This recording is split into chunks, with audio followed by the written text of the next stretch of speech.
క్రీస్తునందు ప్రియమైన సహోదరి సహోదరులకు యేసుక్రీస్తు నామములో శుభములు. దేవుని యొక్క మహిమ మీ మీద ప్రకాశించునుగాక.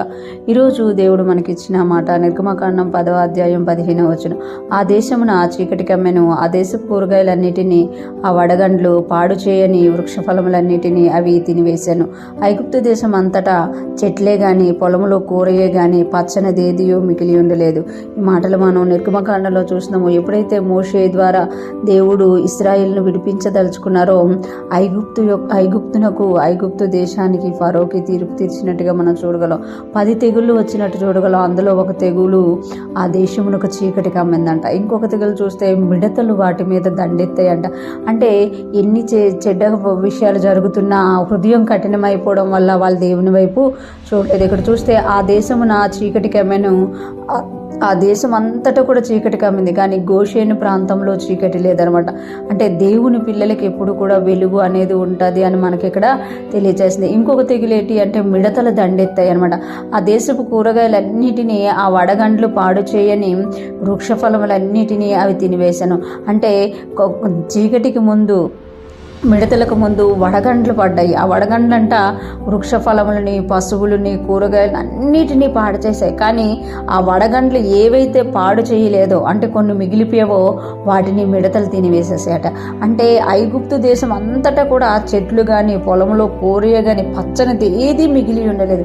అంటే ఏది ఆహారంగా వాళ్ళు పచ్చగా తీసుకోవడానికి ఏది మిగలలేదంట. దేవుడు ఇక్కడ తెలియజేస్తున్నారు కదా, ఇశ్రాయేలీయుల్ని వాళ్ళు ఎంత బాధ పెట్టారో అంతకంటే ఎక్కువ బాధను ఐగుప్తీయులకి దేవుడు కలుగజేసినట్లుగా మనము చూడగలం అనమాట. వాళ్ళకి ఏ పచ్చనిది లేదంట. దేశంలో చీకటి ఉంది. అక్కడ వడగండ్లు పాడు చేయని ఫలములను, కూరగాయలని ఈ మిడతలు వచ్చి తినేసాయి అనమాట. మొత్తం అంతా కూడా ఎండిపోయి ఉంది. అంతా కొరుకుట్లాగా ఉంటాయి చూడండి. ఆ పొలం అంతా తీసేసాక ఆ పొలంలో మిగిలిపోయిన ఆ గడ్డి ఎట్లా ఉంటుంది, కోయబడింది, అట్లా అంతా ఎండిపోయినట్టుగా పచ్చనిది ఏది లేకుండా అయిపోయిందట. అంటే దేవుడు ఒకసారి తన పిల్లల పక్షం తీర్పు తీర్చాలి అనుకున్నప్పుడు ఏ విధంగా చేస్తారు అనేదానికి ఐగుప్తే పెద్ద ఉదాహరణగా ఉందన్నమాట. ఈరోజు ఫ్రెష్ మనం వింటున్న ప్రతి ఒక్కరూ జ్ఞాపకం చేసుకోవాలి. మన జీవితాల్లో కూడా అనేక సార్లు దుష్టుడు ఎంతగానో ఎంతో హింస పెడతాడు. కానీ మనం ఎప్పుడైతే దేవుని వైపే చూస్తూ దేవుని కొరకు జీవించడానికి ఇష్టపడతామో, దేవుడు ఒకసారి కానీ మన వైపు తిరిగి ఆయన తీర్పు తీర్చాలి మన శత్రువుకు అనుకుంటే వాడికి ఏమీ మిగలదు.